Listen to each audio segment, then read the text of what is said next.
VOA60-তে স্বাগত জানাচ্ছি আমি তাহিরা কিবরিয়া। সংক্ষেপে আমেরিকার কিছু খবর।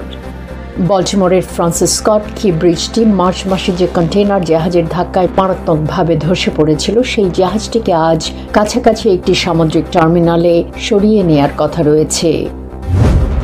প্রেসিডেন্ট জো বাইডেন যুক্তরাষ্ট্রের national association for the advancement of Colorado peoples Detroit শাখা থেকে আজীবন সম্মাননা গ্রহণের সময় সাবেক প্রেসিডেন্ট ডোনাল্ড ট্রাম্পের তীব্র সমালোচনা করেন। ট্রাম্পের প্রচারণা শিবিরের মুখপাত্র ক্যারোলিন ল্যাভিট বাইডেনের মন্তব্যকে অযৌক্তিক বলে উড়িয়ে দিয়েছেন। ফিলিস্তিনিপন্থী বিক্ষোভকারীরা সপ্তাহান্তে ফিলাডেলফিয়ার ড্রাক্সেল বিশ্ববিদ্যালয়ে একটি নতুন শিবির স্থাপন করেছে, ফলে স্কুল ভবনগুলো লকডাউন হয়ে পড়ে।